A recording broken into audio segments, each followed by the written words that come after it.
আমি শুধু চেয়েছি তোমায়। পর্ব সংখ্যা ৫৮, লেখনীতে সুরাইয়া রাফা। নিস্তব্ধ নিশীথে পর্বততুল্য পেন্ট হাউসটিকে অশরীরীর মতো ভয়ানক লাগছে।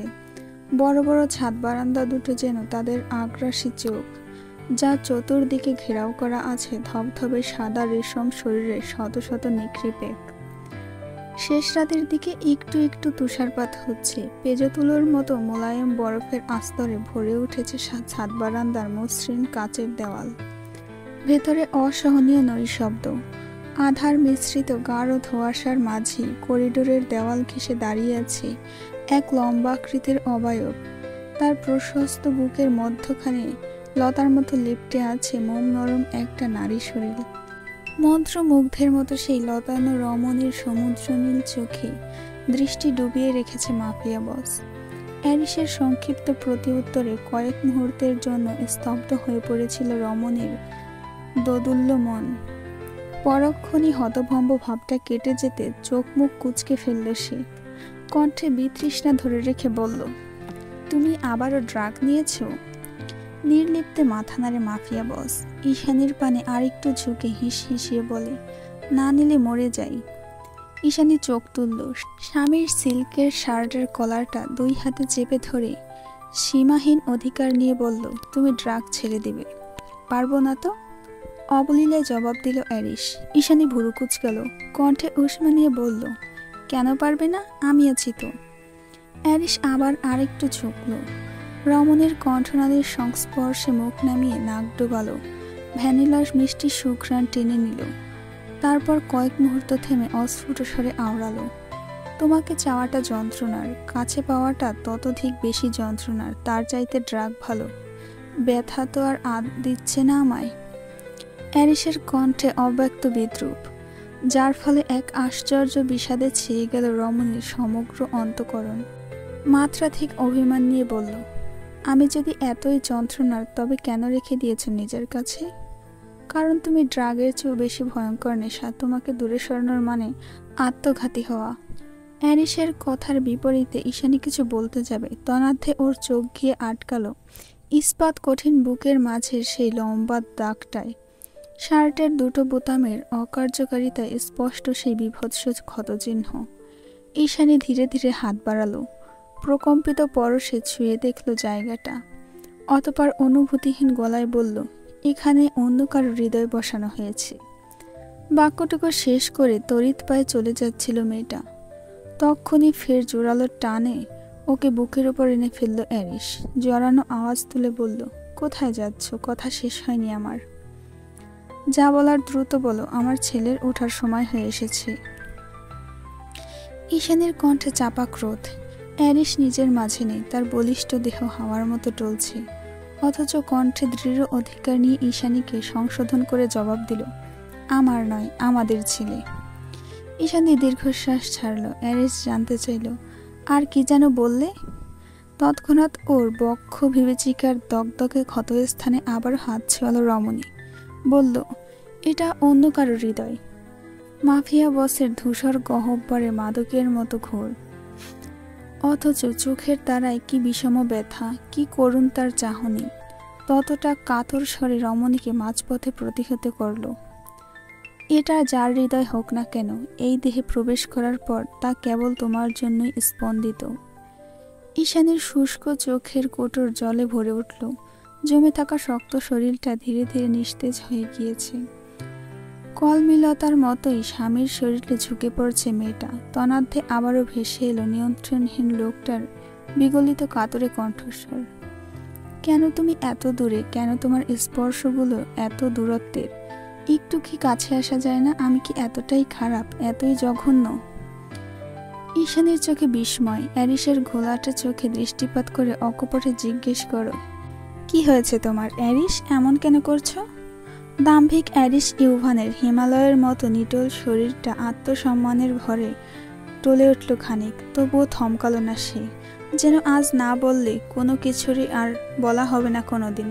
তেমন করে ধ্বনিত হলো তার ব্যথা ভরা কণ্ঠস্বর। ভালোই তো ছিলাম আমি আমার নৃশংস জগতে, আমার অন্ধকারে নিমজ্জিত অশুভ দুনিয়ায়। আমার পাওয়ার, আমার কৌশল, আমার পাপের রাজত্ব সবকিছুই আমাকে সন্তুষ্টি দিত। রক্তের ছাপ পৈশাচিক তৃপ্তি দিত, সবকিছু তো ভালোই চলছিল। হৃদয় আমার সর্বদা মস্তিষ্কের নিয়ন্ত্রণে ছিল, কিন্তু সেই সব কিছু প্রলয়ের মতো লণ্ডভণ্ড করে দিয়ে হৃদয় এসে গেড়ে বসেছ তুমি। আমার মতো একটা নিষ্ঠুর পাপী অনুভূতিহীন মানুষকে উন্মাদ বানিয়ে ফেলেছ। আমি না হয় দুর্বল, আত্মবিশ্বাসহীন, বোকা একটা মেয়ে, তাই না বুঝে তোমাকে ভালোবেসে ফেলেছিলাম। কিন্তু তুমি কেন এত উন্মাদ হতে গেলে অ্যারিস? এটা তো কথা ছিল না। ঈশানের কথার বিপরীতে ধীরে ধীরে নমনীয় হয়ে এলো মাফিয়া বসের হিমশীতল কণ্ঠস্বর। তরল গলায় বলল, কোনো এক বিষণ্ণ সন্ধ্যায় আমি পেইন্ট হাউসে ফিরেছিলাম। তারপর হুট করে দেখতে পেলাম আমার আধার কালো পেইন্ট হাউসে সাদা পায়রার মতো ঘুরে ঘুরে নৃত্য করছে এক পবিত্র রমণী। তার হাসির প্রভাবে চেরি ব্লসমের মিষ্টি সুবাদে ভেসে উঠেছিল সমগ্র প্যারাডাইস। ঠিক সেই মুহূর্তে আমার পৈশাচিক আত্মাটা থরথর করে কেঁপে উঠল। অনুভূতিহীন মস্তিষ্ক জুড়ে তড়াক করে বেজে উঠল স্নায়ুযুদ্ধের শক্তিশালী দামামা। আমি দুই হাতে ঠেলে প্রতিহত করতে চেয়েছিলাম সেই অভিলাষ, কিন্তু আমার বেহাইয়া দুই চোখ ঘুরে ফিরে ওই একই দৃশ্যতে আটকে রইল। তখনও বুঝতে পারিনি আমার অগোচরে এই পাথর হৃদয়ে কি বিশাল চির ধরে গিয়েছিল সেদিন। এটুকু বলেই ঈশানীর দুটো হাত এনে নিজের বুকের ওপর রাখল অ্যারিস। রমণী নির্বাক হয়ে দেখে যাচ্ছে শুধু। অ্যারিস আবার বলল, এই রংহীন ধূসর জীবনে রঙিন প্রজাপতির মতো উড়ে এসে ঠাঁই জমালে, আমার কড়াপড়া হৃদয়টাকে ভেঙে টুকরো টুকরো করলে, মায়ার জন্ম দিলে, অনুভূতির জলোচ্ছ্বাস বইয়ে সব কিছু লণ্ডভণ্ড করে দিলে। আর এখন বলছো আমার কি হয়েছে, কেন এমন করছি? আধারের মাঝে ঈশানীর ঢলঢলে পেলব চেহারাখানা আজলা করে ধরল অ্যারিস। মুখটা সামনের দিকে বাড়িয়ে ঈশানীর মুখের উপর তপ্ত শ্বাস ছেড়ে বলল, কেন এলে তুমি আমার মরীচিকার জীবনে? কেন দেখালে এই সুখের আভাস? আমি তো চাইনি কিছুই, বলিনি তো তোমাকে ভালোবাসতে। তাহলে কেন নীল চোখের উত্তাপে এভাবে ঝলসে দিচ্ছ হৃদয়টা? কেন এভাবে পোড়াচ্ছ আমায়? তোমার শরীর থেকে আত্মা সব কিছুর অধিকার শুধু আমার। তাহলে কেন মাহিন জড়িয়ে ধরলো তোমাকে? কেন ধরলো? Answer me. অ্যারিসের শেষ হুঙ্কারে ঝটিকা প্রবাহের মতো কেঁপে উঠল রমণী। বুকের ভেতরে টিপ টিপ করে ঝরে পড়ছে অনুভূতির ইলশিগুড়ি বৃষ্টি। ঈশানী ভালোভাবে টের পেল সেই শীতল আবেশটুকু। পর মুহূর্তে মুখ ফুটে কিছু বলতে যাবে, তনার্ধে আরেক দফা বাক্য ছুড়ল মাফিয়া বস। আমি জানি আমি খারাপ, just a fucking mafia terrorist. তোমার ভাষায় জানোয়ার, কিন্তু আমারও তো কষ্ট হয়, আমিও তো মানুষ। নাকি তুমি আমাকে সত্যি সত্যি জানোয়ার ভাবা শুরু করে দিয়েছ? স্তম্ভিত বিমূঢ় হয়ে দাঁড়িয়ে রইল ঈশানী। শান্ত দিঘির জলের ন্যায় চোখ দুটো এতক্ষণে ছলকে উঠল অ্যারিসের। সেখানটায় মুক্ত দানার মতো এক ফোঁটা স্বচ্ছ জল উকি দিয়ে ফের মিলিয়ে গেল ধোঁয়াশায়। অ্যারিস বিড়বিড়িয়ে আওড়ালো, তুমি যদি জানতে কি ভীষণ যন্ত্রণা আমার বুকের ভেতরে, তাহলে এতক্ষণে ভয়ে আতঙ্কে মুচড়ে পড়তে। একটু থেমে আবারও বলল, আমি যেই কলুষিত আধারের মরীচিকা, তুমি সেইখানে প্রস্ফুটিত আলোর ঝলমলে বিচ্ছুরণ। আমি ধ্বংসের দূত হলে তুমি সৃষ্টির শুভ্রতা। আমি এক পাপের সংগ্রাম, আর তুমি আমার একমাত্র পরিণীতা। মাফিয়া বসের প্রেমিক মনের অভিলাষ আমানিশার আধারের মতোই প্রগাঢ়। তার ধূসর বাদামি চোখের তারায় ভর করেছে নিখাত বেদনা। ঈশানী ঠায় দাঁড়িয়েছিল এতক্ষণ। আধারের মাঝে চিকচিক করছে তার নীলাভ চোখের নির্লিপ্ত আবেগশ্রু। কয়েক মুহূর্ত সেইভাবে অতিবাহিত হলো। ওরা দুজন পার করলো ওদের জীবনের সংগ্রামের সবচেয়ে কঠোরতম অধ্যায়। খানিক বাদে নড়েচড়ে উঠল রমণী। নাক টেনে ভারী শ্বাস ছেড়ে বলল, এত কষ্ট, এত যন্ত্রণা বয়ে বেরিয়ে কি লাভ অ্যারিস? জীবনের এই পর্যায়ে দাঁড়িয়ে আমাদের কি কোনো ডেস্টিনি রয়েছে? তুমি কি আদৌ কখনো ছাড়তে পারবে এই কালো দুনিয়া? দিতে পারবে আমার ছেলেকে একটা উজ্জ্বল ভবিষ্যৎ? ওপাশ পিনপতন নৈশব্দ। এই সামান্য নীরবতাটুকু সহ্য হলো না রমণীর। সহসা তড়িৎ হাতে মাফিয়া বসের কলার চেপে ধরে চাপা অভিমান নিয়ে ফুঁসে উঠল মেয়েটা। আমি জানি তুমি পারবে না। এই অন্ধকার দুনিয়া থেকে বেরিয়ে তুমি কখনো একটা সাজানো সংসার দিতে পারবে না আমাকে অ্যারিস। আর না তো কখনো পিতৃস্নেহে আগলে রাখতে পারবে নিজের সন্তানকে। তুমি আর তোমার চারপাশের এই মাফিয়া নামক জানোয়ারগুলো এই অসুস্থ জীবনে এতটাই অভ্যস্ত, চাইলেও কখনো বেরোতে পারবে না এখান থেকে। তাহলে আমার ছেলের ভবিষ্যৎটা ঠিক কোথায় গিয়ে দাঁড়াবে বলতে পারো? কি শিখবে ও? কোথায় বড় হবে? এই নৃশংস প্যারাডাইসে? এটা কি আদৌ কোনো জীবন? ওর বাবা একজন মাফিয়া বস, এতে তো ওর কোনো দোষ নেই। তাহলে কেন আমার ছেলেটা এই পাপের দুনিয়ায় কুলসিতা গায়ে মেখে বড় হবে? একজন বাবা হিসেবে তুমি ঠিক কতটা ব্যর্থ বুঝতে পারছো? আমার ছেলেটা কি একটা স্বাভাবিক জীবন ডিজার্ভ করে না অ্যারিস? কেন দিচ্ছে না তাহলে আমাদের একটা স্বাভাবিক জীবন? কেন ও অন্য সবার মতো বাবা মায়ের সঙ্গে একটা পরিবার পাচ্ছে না? কেনই বা স্বামী সন্তান নিয়ে একটা সুখের সংসারের স্বপ্ন দেখতে পারি না আমি? বলো অ্যারিস। ঈশানের কথায় ক্রমশ চোয়ালের বেশি শক্ত হয়ে এলো অ্যারিসের। মেয়েটাকে বোঝানোর প্রয়াসে দু হাতে তার বাঁকানো কোমরটাকে শক্ত করে চেপে ধরল মাফিয়া বস। অতপর ধ্বনিত হলো গমগমে ভারী কি আওয়াজ, listen babe, just listen to me. এক মুহূর্ত থমকালো ঈশানী।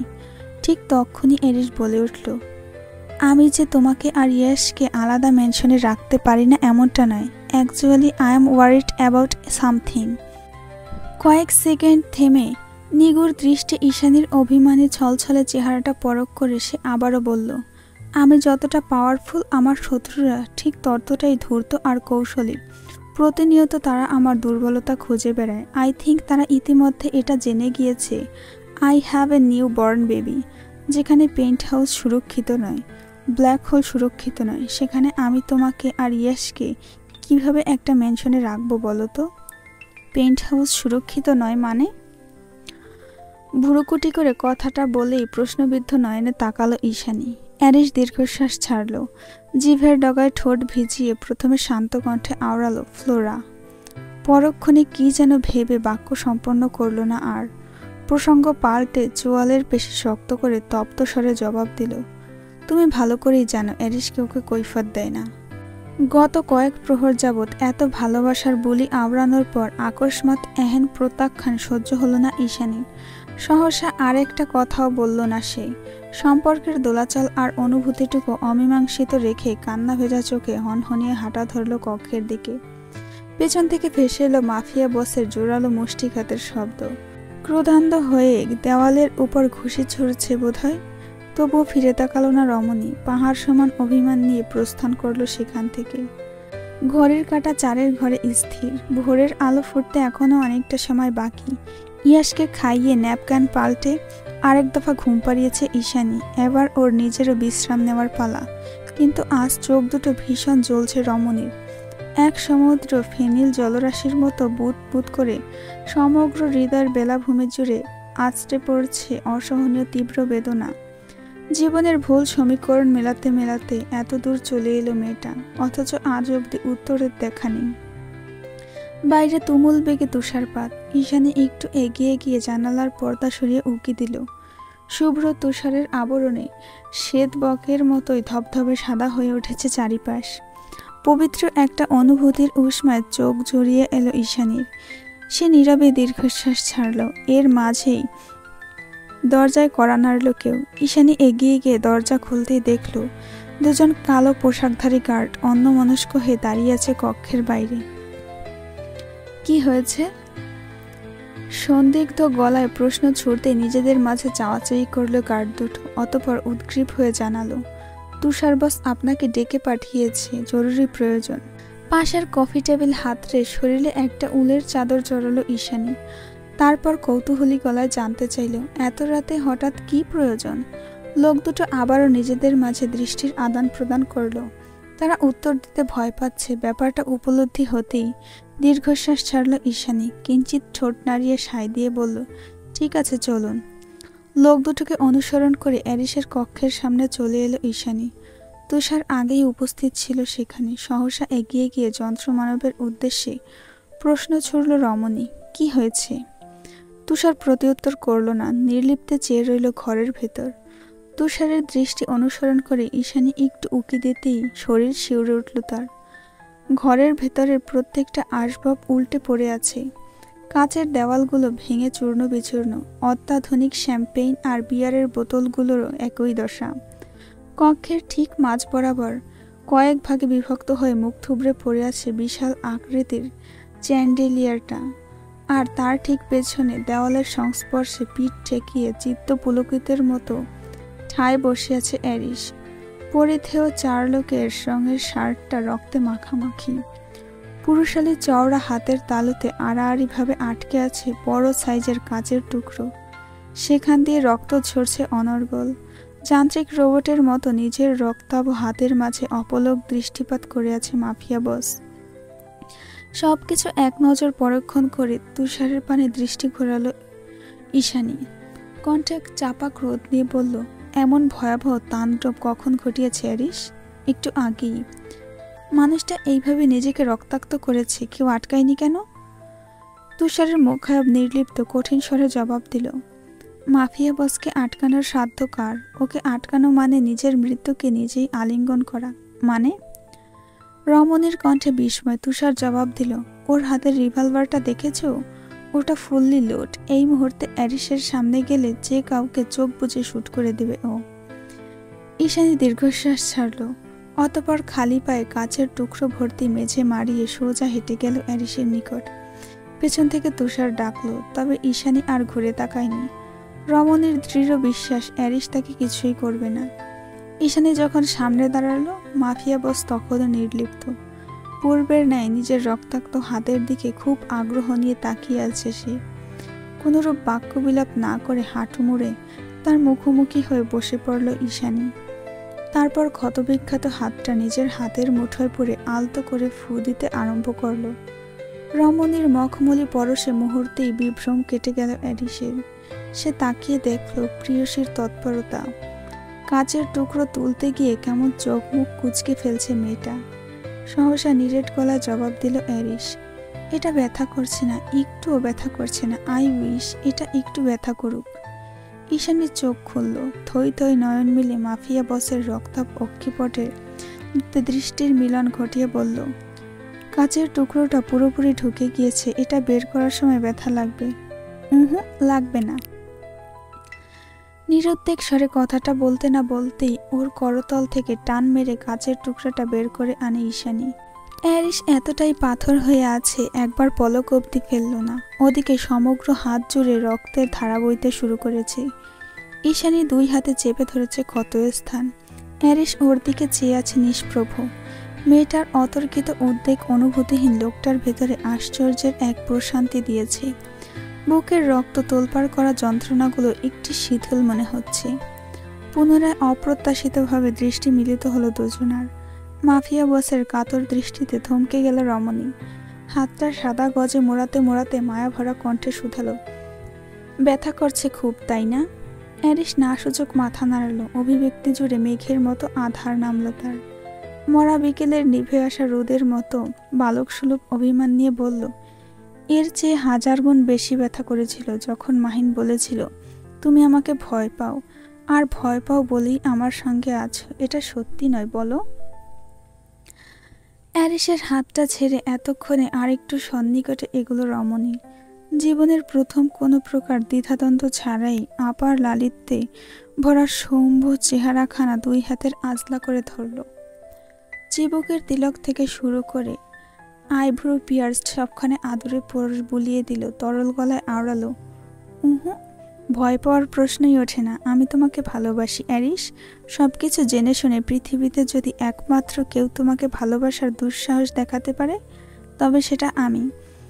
আমি যে তোমার একমাত্র পরিণীতা। ভালো না বেশি কোথায় যাব বলো? বাক্য শেষ হতে না হতেই অতর্কিতে আক্রমণে রমণের অষ্টপুরের বিভীষিকায় হামলে পড়ল অ্যারিস। মাত্রাতিরিক্ত আলিঙ্গনের এক নিমিষেই ধরাশায়ী করে ফেলল মেয়েটাকে। ঈশানী এক মুহূর্তের জন্য ওকে ছাড়াতে সক্ষম হলো। নাজেহাল কণ্ঠে ডেকে উঠল, রিস, সে ইট অ্যাগেইন। সংক্ষিপ্ত জবাবে আবারও খানিকটা আবেগ ঢালল মাফিয়া বস। অতপর ঈশানীর সমেত পড়ে গেল কাজ ভর্তি মেঝেতে। অ্যারিস দেশে হারা উন্মাদ। তার স্পর্শগুলো দানবের মতোই বন্য। তার ওষ্ঠাধরের উন্মুক্ত বিচারণে নাস্তানাবুদ রমণী। একটুখানি ছাড় পেতেই সতর্ক গলায় ফের বলে উঠল, তোমার পিঠে কাজ বিঁধে যাবে তো, বিধুক। রমণীর উপর আরেক দফা স্বতঃস্ফূর্ত প্রাণোদিত আক্রমণ চালাতে অস্থির স্বরে প্রত্যুত্তর করল মাফিয়া বস। আলো ঝলমলে মনোরম সকাল, কাচের দেওয়ালগুলি সূর্যের রশ্মির মোলায়েম উষ্ণতাটুকু সুরসুরি খাচ্ছে, পায়ের খাচ্ছে। বাইরের শনশান হিমেল হাওয়ায় সারা রাত ধরে নিপতিত স্তূপাকৃতির বরফের আস্তরণ গলে গিয়ে মিঠে মিঠে রোদে জকজক করছে চারিপাশ। সকাল সকাল অ্যারিসের অফিস কক্ষ থেকে তলব করা হয়েছে তুষারকে, তাই ঘুম ভেঙে তড়িঘড়ি করে এখানে এসেছে তুষার। স্যুটবুট পরিহিত যান্ত্রিক রোবটের মতোই এক হাতে আইপ্যাড নিয়ে দাঁড়িয়ে আছে মাফিয়া বসের সামনে। ওদিকে লেদারে মোড়ানো নান্দনিক চেয়ারে বসে একমনে পা দোলাচ্ছে অ্যারিস। দীর্ঘক্ষণ যাবৎ অ্যারিসের এহেন নির্লিপ্ততা তুষারকে একটু ভাবালো। সহসা প্রশ্ন ছুড়ল, আমরা কি কোনো মিশনে যাচ্ছি? আপাতত না। তাহলে? এতক্ষণে কানের এয়ারবাডস খুলে টেবিলের উপর রাখল অ্যারিস। অতঃপর তুষারের পানে দৃষ্টি স্থির রেখে শান্ত নিটোল স্বরে জানালো, আমি বিয়ে করব। চোখ কপালে উঠে গেল তুষারের। এতক্ষণের শান্ত থমথমে মসৃণ কপালে জড়ো হলো চিন্তার বলিরেখা। কাল রাতেও তো মেঝেতে গড়াগড়ি করে ঈশানী সমেত ওর সঙ্গে অমন, তাহলে আজ হঠাৎ করে কি হলো? কৌতূহল যেন আকাশ ছিল যন্ত্রমানবের। কলের পুতুলের মতো নির্লিপ্ত মুখে শুধালো, আবার বিয়ে করবেন? কিন্তু কাকে? অ্যারিস অবিশ্বাস্য নয়নে তাকালো এক পল, পর মুহূর্তে শক্ত মুখে জবাব দিল, আমার বাচ্চার মাকে। তুষার যেন হাফ ছেড়ে বাঁচল এতক্ষণে। ভাবনার ফুরসত না দিয়ে অ্যারিস আবারও বলে উঠল, ফুল, আলো, সুগন্ধি কোনো কিছুর যাতে কমতি না থাকে। I want a grand wedding ceremony. হ্যাঁসূচক মাথা নাড়িয়ে তৎক্ষণাৎ সায় জানালো তুষার, ঠিক আছে, একটা নয় দুটো বিয়ে হবে। কপাল গোছালো তুষার, ভুরুকুটি করে শুধালো, দুটো? কিন্তু আরেকটা কার? কোনরূপ কপটতা অবলম্বন না করে মাফিয়া বস স্পষ্ট গলায় জানালো, তোমার আর ফ্লোরার। আমি বিয়ে করব? ফ্লোরাকে? ঘটনার আকস্মিকতায় ঠিকঠাক প্রত্যুত্তর খুঁজে পেল না তুষার, তাই তার কথাগুলো প্রশ্নের মতো শোনালো। এতক্ষণে চেয়ার ছেড়ে উঠে এলো অ্যারিস। তুষারের মুখোমুখি দাঁড়িয়ে চোয়ালের পেশি কঠিন হয়ে এলো তার। রক্ত জমাট মুখে জবাব দিল, হ্যাঁ তুমি, ভুলে যেও না, তুমি এখনো আমার কাছে জিম্মি। তোমার সঙ্গে বোঝাপড়াটা রয়ে গিয়েছে তুষার জাওয়াত, তাই সিদ্ধান্ত বদলানোর চেষ্টাও করো না। এক নিঃশ্বাসে কথাগুলো শেষ করে দাম্ভিক পদক্ষেপে অফিস কক্ষ থেকে প্রস্থান করল অ্যারিস। ওদিকে অ্যারিস চলে যেতেই টাইয়ের নট ঢিলে করতে করতে মেজাজ হারিয়ে অ্যারিসকে দুটো অশ্রাব্য গালি দিল তুষার। দাঁতে দাঁত পিষে বলল, ফাকিং ব্লাডি মনস্টার, ভাঙবে তবু মচকাবে না। সারাদিন আর পেন্ট হাউসে ছিল না তুষার। সন্ধ্যা রাতের দিকে ফিরে নিজের ঘরে পা রাখতেই দেখতে পেল ফ্লোরার। মেয়েটা এক মনে বসে জামা কাপড় গোছাচ্ছিল। হঠাৎ ঘরের ভেতরে তুষারের উপস্থিতি টের পেতেই সুরসুর করে নীরবে বেরিয়ে যাচ্ছিল রমণী। কিন্তু যাওয়ার আগেই খপ করে ওর হাতটা টেনে ধরল তুষার। ঘাড় ফিরিয়ে পেছনে তাকিয়ে ভুরু কুঁচকে শুধালো, কোথায় যাচ্ছ? বাইরে। তুষার কখনো এইভাবে হুটহাট স্পর্শ করে না, আজ হঠাৎ এইভাবে হাত ধরায় বেশ ভরকে গিয়েছে ফ্লোরা। পরিস্থিতি আঁচ করার আগেই আবারও টেনে মেয়েটাকে মুখোমুখি দাঁড় করালো সে। নাকের পাটা ফুলে গম্ভীর স্বরে বলল, বাইরে যখন যাচ্ছ তাহলে এসেছিলে কেন? সকালের কাহিনীর পর থেকেই মনে মনে ভীষণ তেতে আছে তুষার। কেন যে মন মেজাজ এতটা তিরিক্ষি হয়ে আছে কে জানে। হতে পারে আত্মসম্মান কিংবা প্রবল অব্যক্ত অভিমান। সে যাই হোক, আপাতত ফ্লোরাকে নাজেহাল করাই যেন যন্ত্রমানবের মোক্ষম উদ্দেশ্য। তাই আরেকটু শক্ত গলায় বলল, কি হলো, কথা শুনতে পাওনি? না, মানে কাপড় গোছানো শেষ তাই। মিহি গলায় জবাব দিল রুশকন্যা। তৎক্ষণাৎ আরেক দফা প্রশ্ন ছুড়ল তুষার, সব সময় এমন পালাই পালাই করো কেন? আমি বাঘ না ভাল্লুক? দেখতে পেলেই খেয়ে ফেলবো তোমায়? কেলে খাবো? আমিই তো খাবো, অন্য কেউ তো আর না। আমার কাছে এত কিসের সংকোচ তোমার? ফ্লোরা অনভ্যস্ত চোখে তাকালো, কিছু বুঝে উঠতে না পেরেই বলল, পালাইনি তো। আপনি বিরক্ত হবেন বলেই চলে যাচ্ছিলাম। কে বলল আমি বিরক্ত হব? আমি বলেছি কখনো? বলেননি। কিন্তু কি?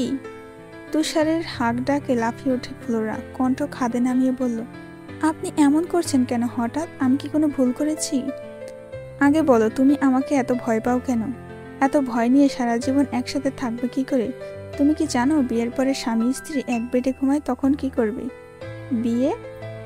আশ্চর্য কণ্ঠে শব্দটা ধ্বনিত হতেই তড়াক করে চোখ তুলল ফ্লোরা। প্রসঙ্গ পাল্টালো না তুষার। গ্রীবা বাঁকিয়ে ঝুঁকল রুশ রমণীর পানে। মেয়েটার